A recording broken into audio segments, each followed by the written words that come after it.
देखिए, आवाज आ रही है लोगों को। आप सभी को जो क्लास में प्रेजेंट है उसको गुड इवनिंग, जो क्लास पे प्रेजेंट नहीं है उसके लिए कोई गुड इवनिंग नहीं है, जो वीडियो बाद में केवल देखते हैं उसके लिए गुड इवनिंग नहीं है, जो क्लास में प्रेजेंट है उस तमाम स्टूडेंट को जो सिंसियर हैं, जो लगनशील हैं, जो साथ साथ बैठकर पढ़ाई करते हैं प्रतिदिन।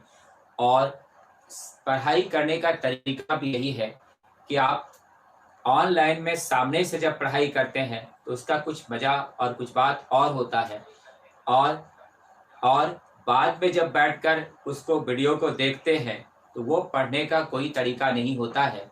इसलिए मैंने अब सोचा है कि कल 8 से 9 का जो क्लास होगा वो भी केवल 8 से 9 ही पब्लिक रहेगा, और 8 से 9 के बाद वो क्लास पब्लिक नहीं रहेगा कल से, क्योंकि वेव ऑप्टिक्स बहुत इंपॉर्टेंट है।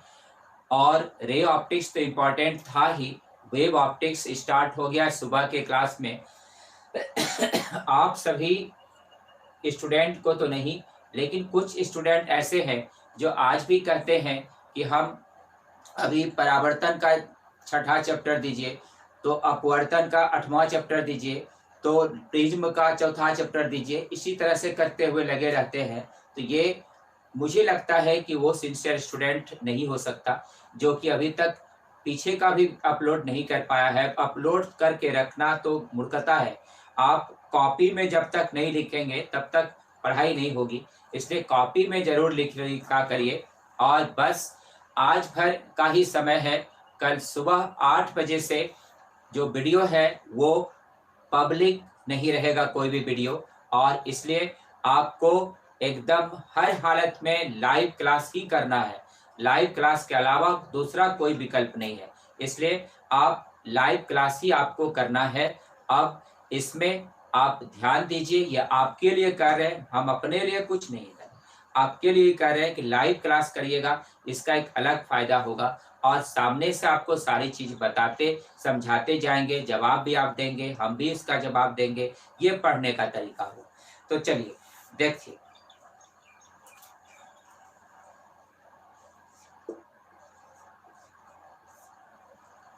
9.31 क्वेश्चन कल होमवर्क दिए थे, ये क्वेश्चन कल लिख दिए थे। अब एक बार इसको केवल पढ़ देते हैं और फिर बताते हैं। बहुत से विद्यार्थी होमवर्क दिए थे, भेजे थे, बहुतों को तो हम भेजे हैं उसका जांच करके, कुछ का भी जांच नहीं कर पाए हैं, उसका समय नहीं मिल पाया इसलिए जांच नहीं कर पाए। इसलिए घबराने की बात नहीं है, फिर आपका कॉपी जांच हम करेंगे, अवश्य करेंगे। इसलिए आप अपने एकाग्रता को बनाए रखें, आप जरूर जांच करके क्वेश्चन को सॉल्व करके भेजें, वो उसके लिए आपको हम बहुत बहुत हृदय से धन्यवाद देंगे और आपके उज्जवल भविष्य की कामना करते हैं। चलिए क्वेश्चन नंबर इस पर चलते हैं।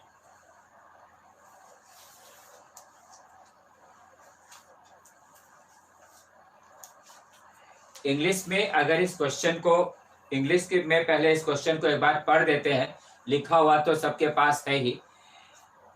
What should be the distance between the object in the previous exercise and the magnifying glass if the virtual image of each square in the figure is to have an area 6.25 millimeter square? Would you be able to see the square distinctly with your eye very close to the magnifier? यही आपका question था जो कल दिए थे। इसको एक बार हिंदी में भी पढ़ देते हैं। इसका हिंदी है, अभ्यास नंबर 30 में वस्तु तथा आवर्धक लेंस के बीच कितनी दूरी होनी चाहिए ताकि आभासी प्रतिबिंब में प्रत्येक वर्ग 6.25 मिलीमीटर स्क्वायर क्षेत्रफल का प्रतीत हो सके। क्या आप आवर्धक लेंस को नेत्र के अत्यधिक निकट रखकर इन वर्गों को सुस्पष्ट देख सकेंगे? यही आपका क्वेश्चन है। चलिए इसको सॉल्व करते हैं। देखिए, इसमें आपको एरिया ऑफ इमेज दे दिया है, यह है 6.25 मिलीमीटर स्क्वायर। इस क्वेश्चन में आपको एरिया ऑफ इमेज दे दिया है और इसमें हम लोगों को साफ है ये मामला एरियल मैग्निफिकेशन की तरह है, क्योंकि ये जो एरिया है इस स्क्वायर का कार्ड जो है इसका एरिया है, स्क्वायर कार्ड का। तो हम लोग इसके एक साइड का लेंथ निकाल लेते हैं। तो यहाँ पर सिंस एरिया का मान क्या होगा, ए स्क्वायर। यहाँ पर ए इक्वल टू क्या होगा, रूट अंडर ए का मान कितना दिया हुआ है 6.25। लेंथ ऑफ साइड कितना हो जाएगा 2.5 मिलीमीटर। तो लेंथ ऑफ साइड हो गया 2.5 मिलीमीटर, ये इसका लेंथ ऑफ साइड निकल गया। अब हम लोगों को पहले मैग्निफिकेशन निकाल लेना पड़ेगा। तो देखिए, तो यहां पर मैग्निफिकेशन निकाल लेते हैं। मैग्निफिकेशन, तो मैग्निफिकेशन जो है m इक्वल टू होता है, कितना होता है v by u. Magnification m equal to कितना है v बाई यू। v का यही मान हो गया, क्योंकि ये इमेज के लिए है तो v का यही मान हो गया। तो यहाँ पे पहले लिख लीजिए सिंस v इक्वल टू हो गया a, क्योंकि ये इमेज का ही एरिया दिया हुआ था तो इमेज का ये v हो गया और ये हो गया 2.5 मिलीमीटर। u का मान आपको पिछले क्वेश्चन में दिया हुआ है, उसका लेंथ कितना है 1 मिलीमीटर। तो magnification equal to v by u equal to 2.5 millimetre by 1 millimetre. Millimetre cancel हो गया तो इसका मान कितना हो गया 2.5। तो मैग्निफिकेशन कितना आ गया 2.5। अब यहां से हम लोग ऐसा कर सकते हैं, नाउ ये जो मैग्निफिकेशन का मान यहाँ 2.5 हो गया तो v बाई यू का ही ना मान है, ये 2.5 हो गया तो v का मान कितना हो गया 2.5 यू। तो v का मान कितना आ गया 2.5 यू। अब यहां से लेंस फार्मूला यूज करते हैं। Lens formula 1 by v minus 1 by u equal to कितना 1 बाय एफ।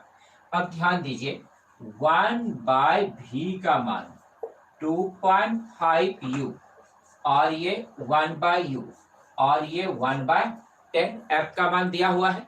अब यहां से इसको हम लोग सॉल्व कर लेते हैं। 2.5 यू हो गया, यहाँ पे 1 आ गया और यहाँ पे कितना आ गया 2.5, एलसीएम ले लिए। यहाँ से इसका मान आ गया 1 बाय 10, ये माइनस 1.5 और ये 2.5 यू इक्वल टू 1 बाय 10 इतना हो गया। अब गौर कीजिए, इसको क्रॉस मल्टीप्लीकेशन करते हैं। u इक्वल टू हो गया 15 और y हो गया 2.5, माइनस तो रहेगा ही। यहाँ पे u का मान कितना आ गया माइनस 6 सेंटीमीटर। देयरफॉर v का मान कितना है 2.5 u। तो 2.5 इंटू 6 कितना हो गया 15। तो v का मान हो गया माइनस 15 सेंटीमीटर। अस्पष्ट दर्शन का न्यूनतम दूरी कितना होता है 25 सेंटीमीटर और यहाँ पर ये कहां पर आ गया 15 सेंटीमीटर। तो क्या वस्तु अस्पष्ट दिखाई पड़ेगा? तो वस्तु अस्पष्ट दिखाई नहीं पड़ेगा। क्यों? क्योंकि इसका कहां बन गया 15 सेंटीमीटर पर। तो यहाँ पे कह सकते हैं the object not observe clearly. तो यहाँ पे लिख सकते हैं ऑब्जेक्ट नॉट ऑब्जर्व क्लियरली। यहां पर ऑब्जेक्ट जो है साफ साफ नहीं दिखाई पड़ेगा, तो ऑब्जेक्ट साफ साफ दिखाई नहीं पड़ेगा। इसका मान कितना आ गया? 15 सेंटीमीटर। तो नोट कीजिए, नोट करना है।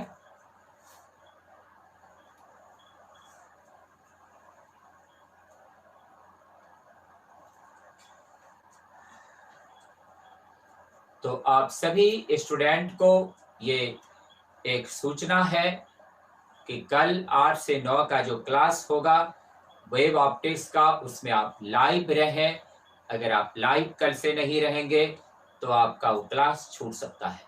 फिर से उसका वीडियो पब्लिक नहीं किया जाएगा, वो वीडियो प्राइवेट कर दिया जाएगा, क्योंकि हम यही केवल चाह रहे हैं कि सभी स्टूडेंट इतने दिनों के बाद भी अभी तक अपने टाइम टेबल को मेंटेन कर पा रहा है कि नहीं। इसलिए कल से वेब ऑप्टिक्स का वो वीडियो पब्लिक नहीं रहेगा, वेब ऑप्टिक्स का वीडियो जो है प्राइवेट हो जाएगा कल से। इसलिए इस बात का याद रखिएगा।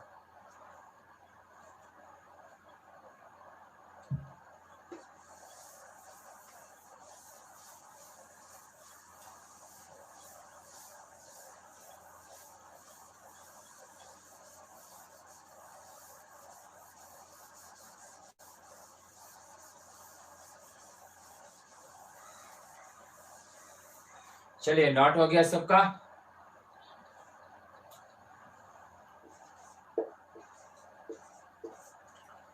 Thirty two.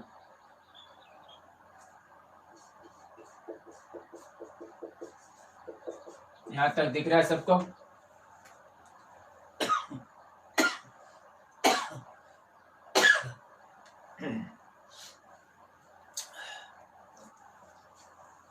चलिए भाई, अगला क्वेश्चन 32 नंबर पर चलते हैं।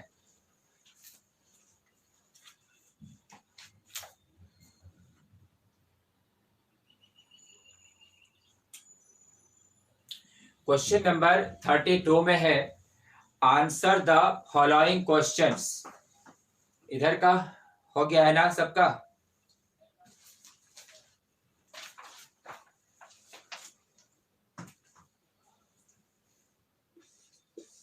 ए number,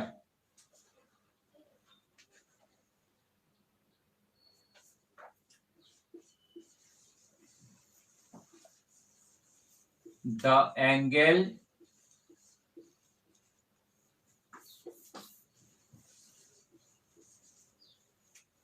subtended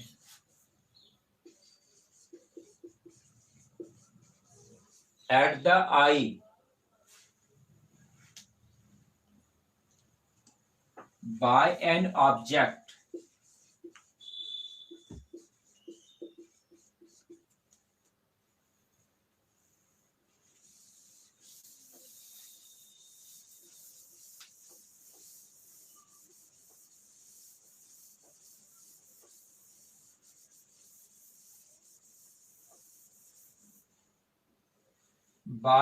object is equal to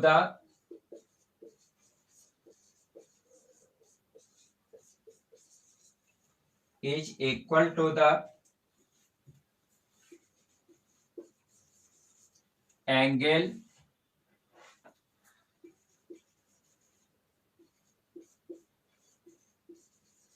subtended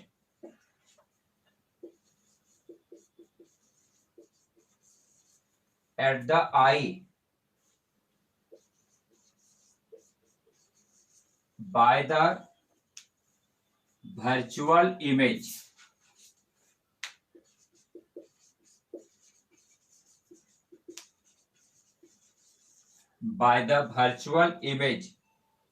produced by the magnifying glass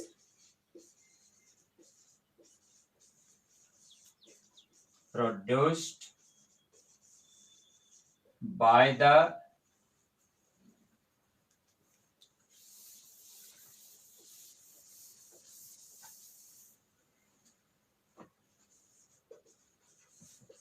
magnifying glass In what sense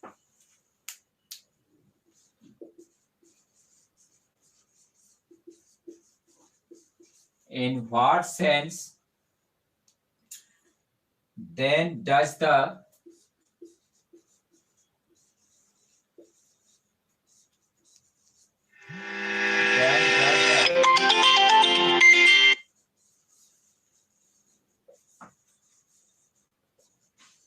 magnifying glass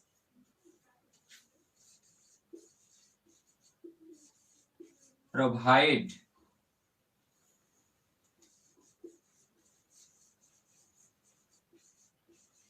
angular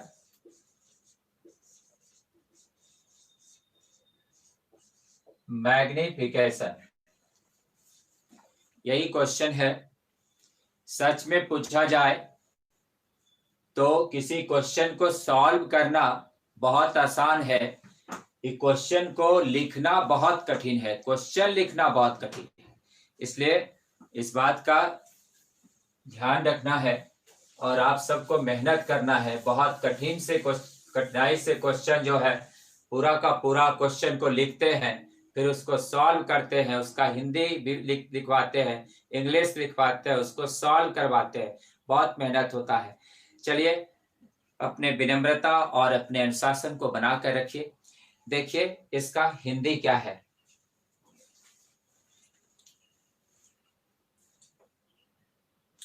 Hindi है किसी वस्तु द्वारा नेत्र पर अंतरित कोण आवर्धक लेंस द्वारा उत्पन्न आभासी प्रतिबिंब द्वारा नेत्र पर अंतरित कोण के बराबर होता है, तब फिर किन अर्थों में कोई आवर्धक लेंस कोणीय आवर्धन प्राप्त कर सकता है, कोणीय आवर्धन प्राप्त कर सकता है। देखिए भाई, तो क्वेश्चन आप इंग्लिश में अभी लिखे, इसमें यही है कि ये जो क्वेश्चन है कहता है कि एंगल जो है यहां पर आपका एंगल सबटेंड एट आई और angle subtends at eye by object और बाय इमेज। तो ऐसी कंडीशन में इस तरह का एंगल जो बनता है आप पर प्रतिबिंब द्वारा और फिर वस्तु द्वारा, उसको क्या कहते हैं? आवर्धन क्षमता कहते हैं, है ना। इसको आवर्धन क्षमता कहा जाता है। तो गौर कीजिए इसका आंसर क्या होगा। Answer the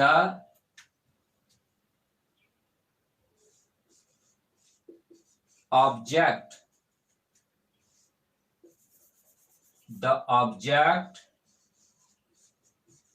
must be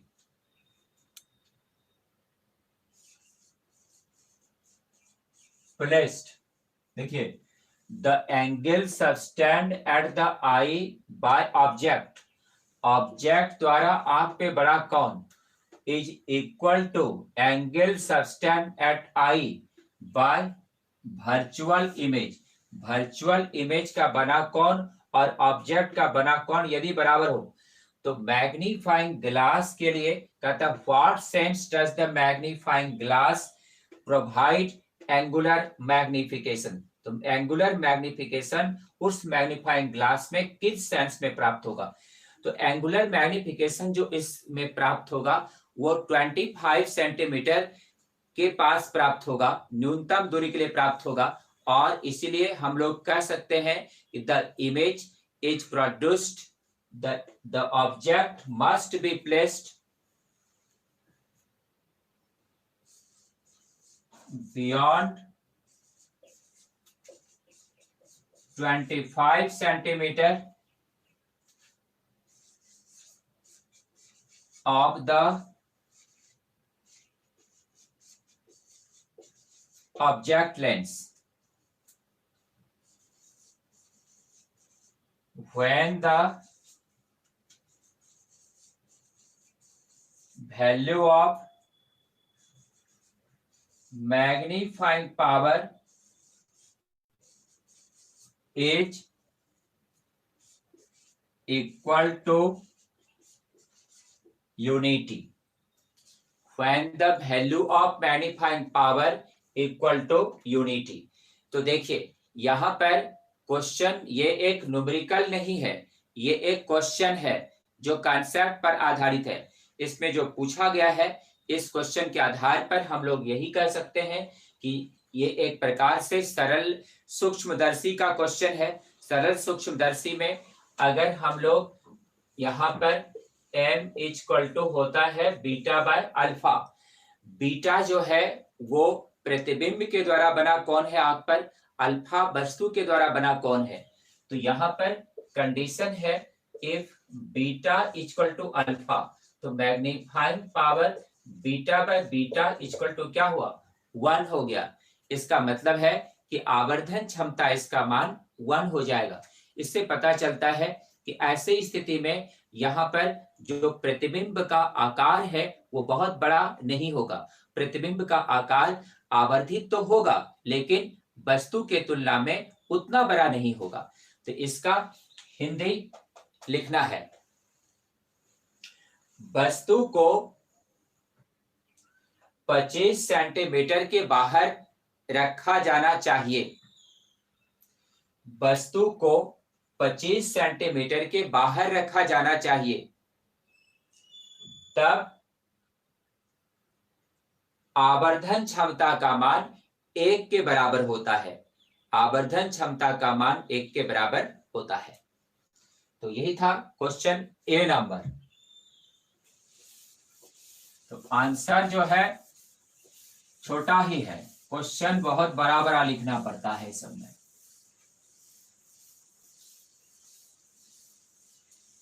question लिखने में बहुत परेशानी है।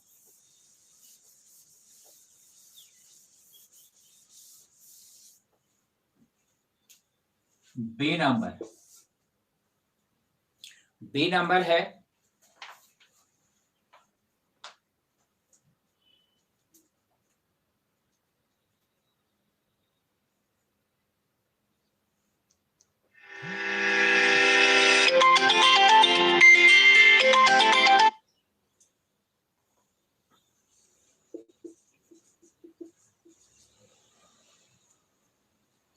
in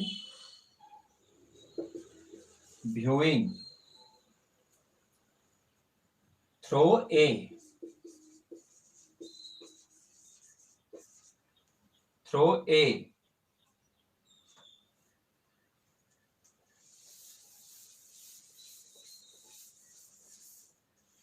in viewing through a magnifying glass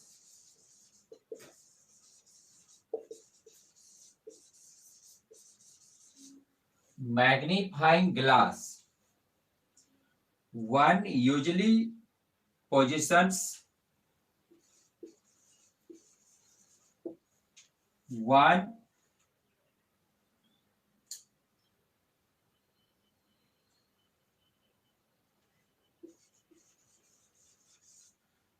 usually positions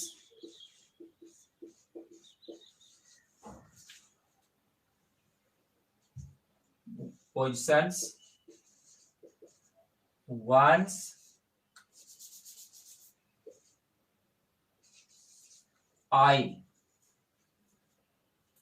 very close to the lens,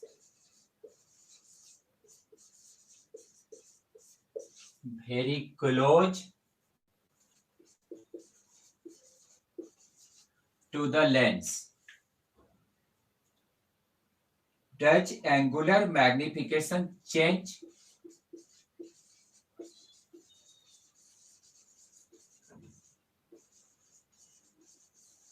does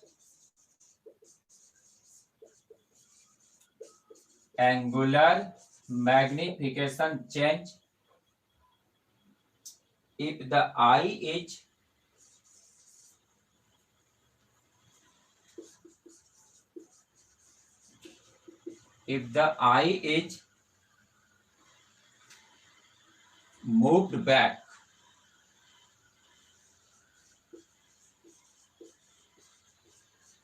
If the eye is moved back.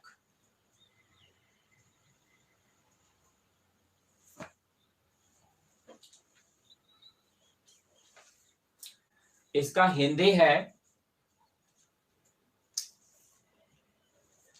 इस क्वेश्चन बी नंबर का हिंदी लिखना है, किसी आवर्धक लेंस से देखते समय, किसी आवर्धक लेंस से देखते समय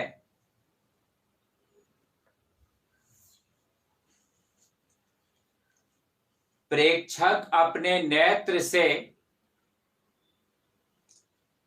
अत्यधिक सटाकर रखता है। यदि प्रेक्षक अपने नेत्र को पीछे ले जाए तो क्या कोणीय आवर्धन परिवर्तित हो जाएगा? एक बार फिर से सुन लीजिए, इसका हिंदी बोल रहे हैं। किसी आवर्धक लेंस से देखते समय प्रेक्षक अपने नेत्र को लेंस से अत्यधिक सटाकर रखता है, अत्यधिक सटाकर रखता है। यदि प्रेक्षक अपने नेत्र को पीछे ले जाए तो क्या कोणीय आवर्धन परिवर्तित हो जाएगा? देखिए भाई, अब बी नंबर क्वेश्चन का क्या जवाब होगा यह समझना है।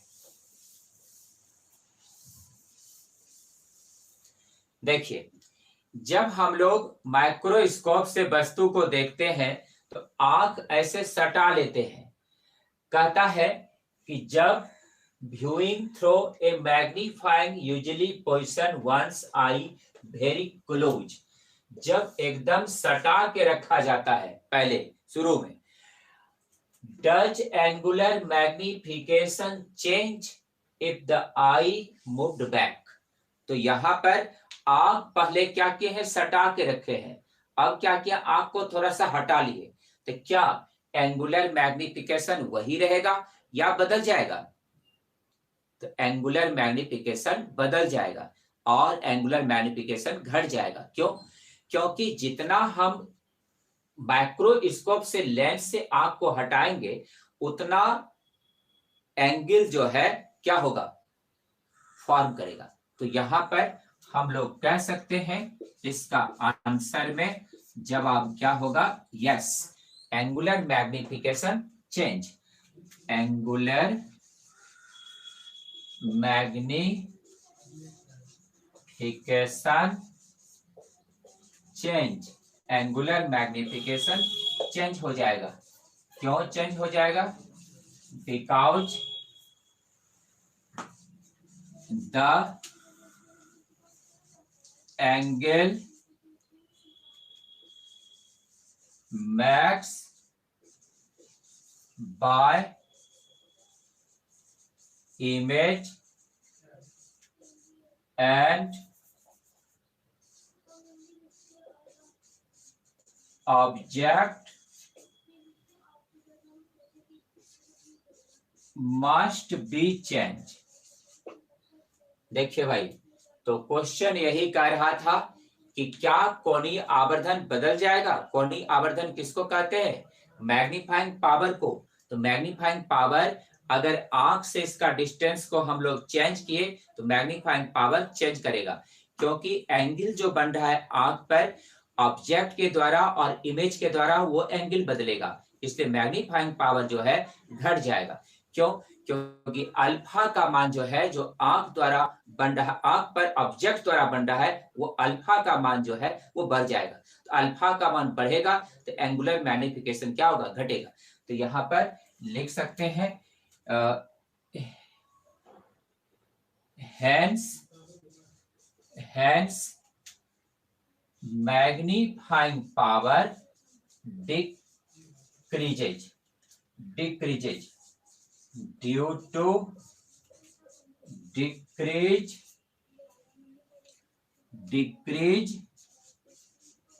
in angle at eye by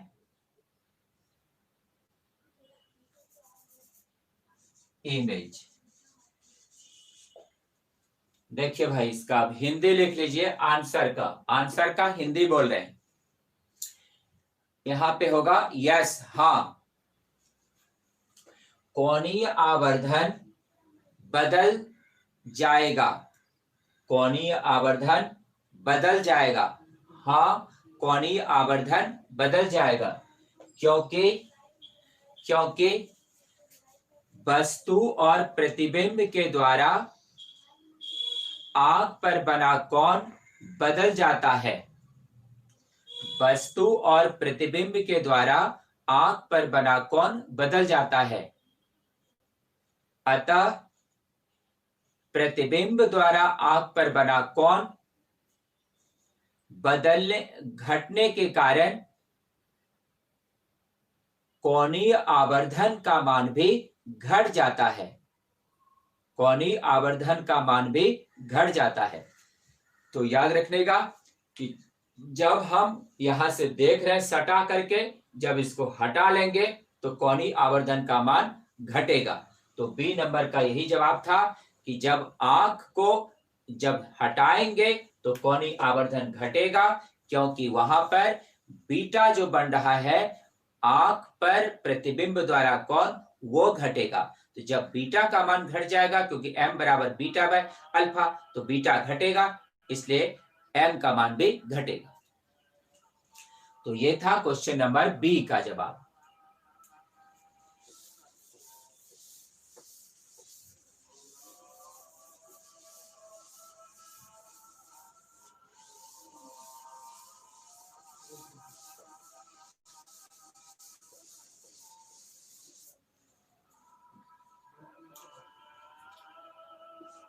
C number,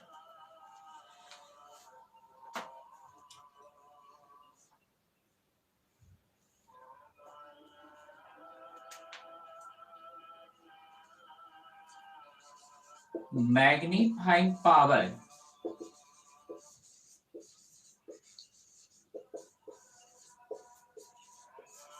of simple microscope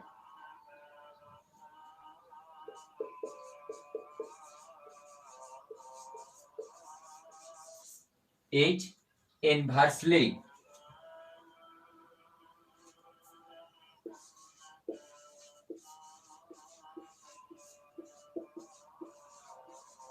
proportional to the focal length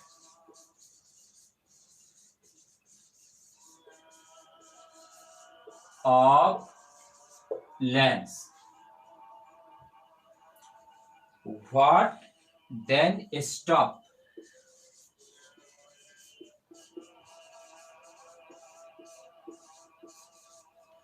What then stop us from using a convex lens?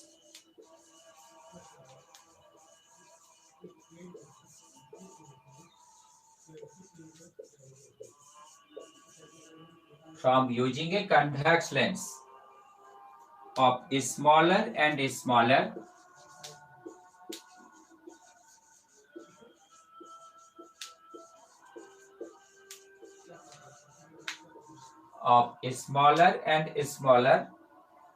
focal length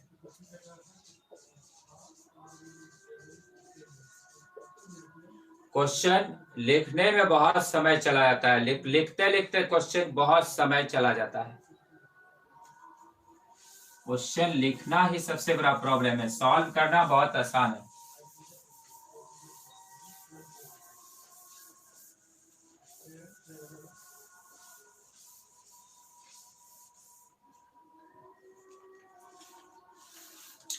smaller and smaller focal length and achieving greater and greater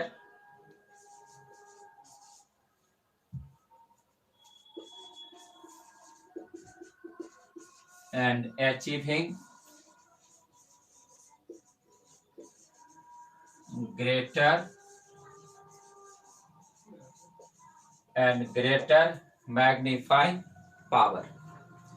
यह है question सी number. तो देखिए, numerical से ज्यादा भारी ऐसा question ही है। Numerical तो है, फार्मूला लगाइए, कंसेप्ट लगाइए, प्रोसेस लगाइए, चलते चलिए। इसमें देखिए क्या हाल है, लैंग्वेज है, लिखते लिखते परेशान है। लैंग्वेज लिखना बहुत टिपिकल चीज है। चलिए इसका हिंदी लिखिए।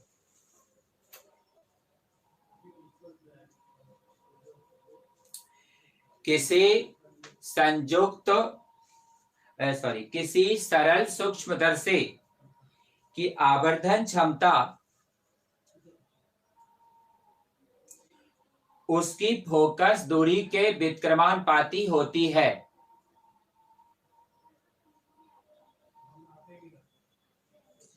तब हमें अत्यधिक आवर्धन क्षमता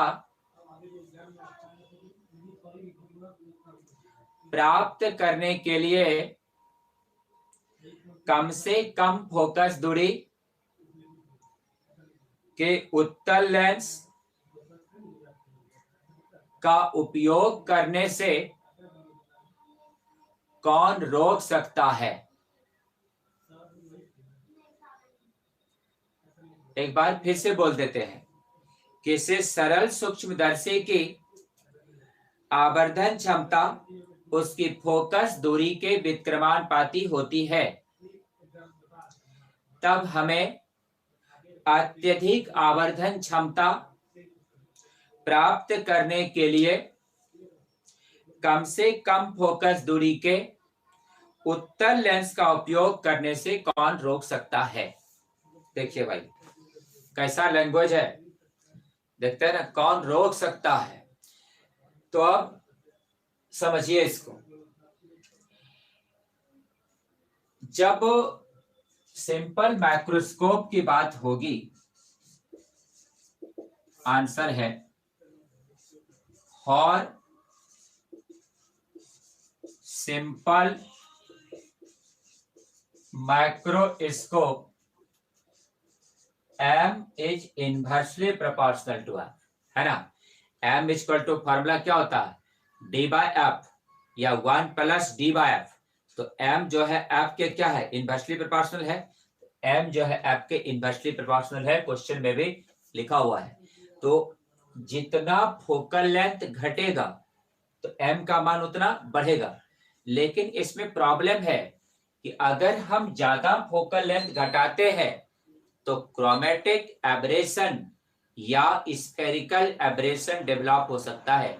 इसलिए फोकल लेंथ ज्यादा घटाने से मैग्नीफाइंग पावर अगर घटाना चाहते हैं तो क्रोमेटिक एब्रेशन और स्फेरिकल एब्रेशन ऐसा करने से रोक सकता है। समझ रहे हैं। तो यहां पर इसका मतलब हुआ कि for simple microscope m inversely proportional to 1 by f। So to decrease in focal length, the chromatic aberration और spherical aberration can be produced। देखिए भाई, सी नंबर का ये जवाब है। For simple macroscope, m inversely proportional to 1/, so to decrease in focal length, the chromatic aberration और spherical aberration can be produced। तो इसका हिंदी पहले लिख लीजिए। सरल सूक्ष्मदर्शी के लिए, सरल सूक्ष्मदर्शी के लिए m inversely proportional to f, इसलिए फोकस दूरी को घटाने पर, फोकस दूरी को घटाने पर वर्णीय दोष या गोलीय दोष उत्पन्न हो सकता है। वर्णीय दोष या गोलीय दोष उत्पन्न हो सकता है। तो अगर ये गोलीय दोष वर्णीय दोष उत्पन्न हो जाएगा तो ऐसा करना उचित होगा? नहीं होगा। इसलिए हम लोगों को ज्यादा बड़ा से बड़ा आवर्धन क्षमता लाने के लिए फोकस दूरी को घटाना संभव नहीं होगा। इसीलिए क्योंकि यहाँ क्रोमेटिक एब्रेशन और स्फेरिकल एब्रेशन उत्पन्न हो सकता है। समझ गए?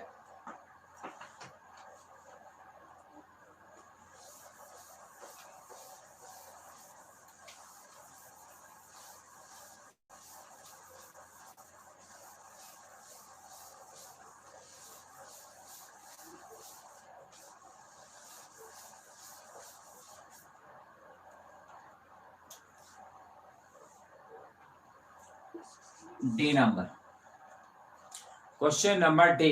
ई नंबर तक है इसमें, ई नंबर तक।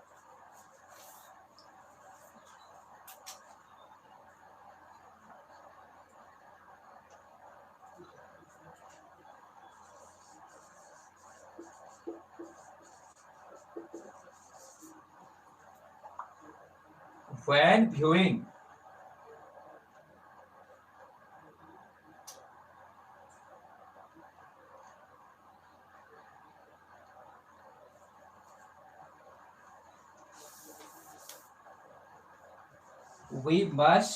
why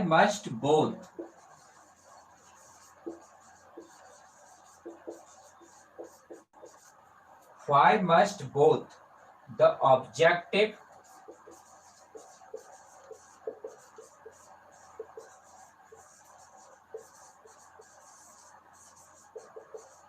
and eyepiece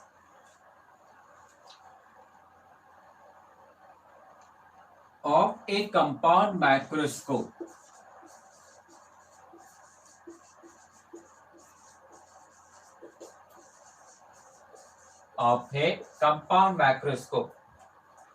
have short focal length,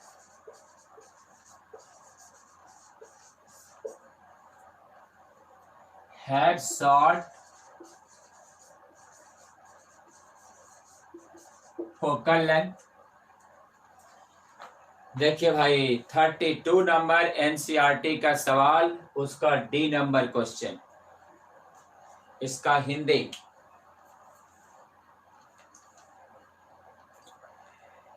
किसी संयुक्त सूक्ष्मदर्शी के अभिदर्शक लेंस तथा नेत्रिका लेंस दोनों की फोकस दूरी कम क्यों होनी चाहिए?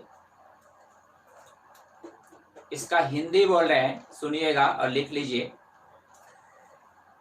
किसी संयुक्त सूक्ष्मदर्शी के अभिदर्शक लेंस और नेत्रिका लेंस दोनों की फोकस दूरी कम क्यों होनी चाहिए? देखिए भाई, क्लास में पढ़ाए थे कि कंपाउंड माइक्रोस्कोप में 2 लेंस है और ये भी बताए थे कि दोनों लेंस की फोकस दूरी जितनी कम होगी उसका डिफरेंस उतना कम होगा, तो आवर्धन क्षमता उतना बढ़ेगा, उसमें बड़ा से बड़ा प्रतिबिंब बनेगा। तो यहाँ पर इसका जवाब अब लिख लेना है।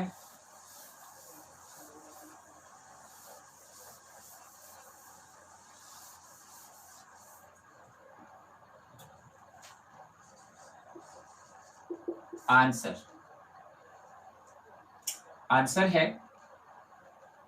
Since the FO minus FE equal to L, if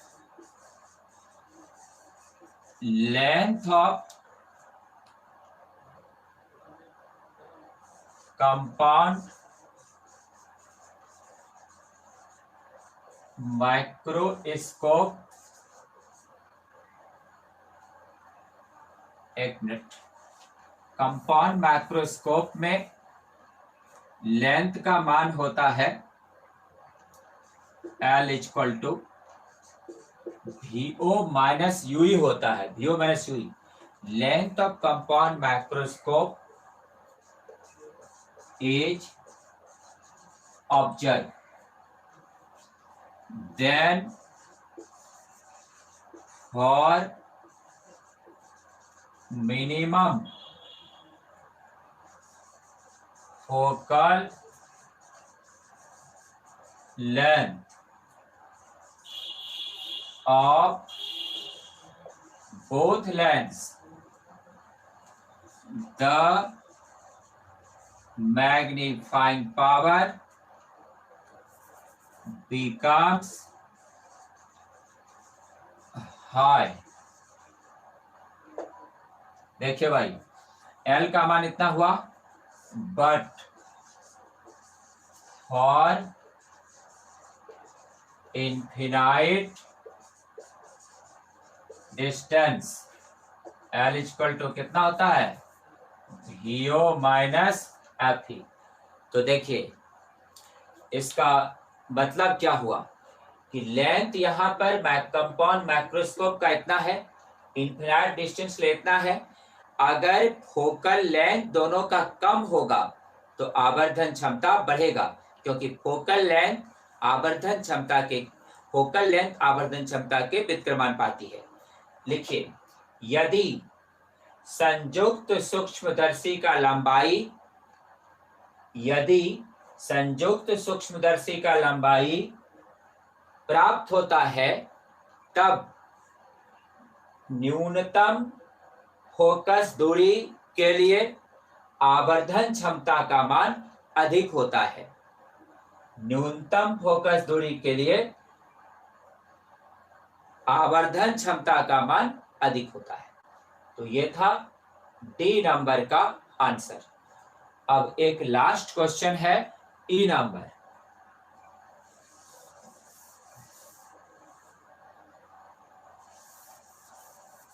अब ई नंबर कल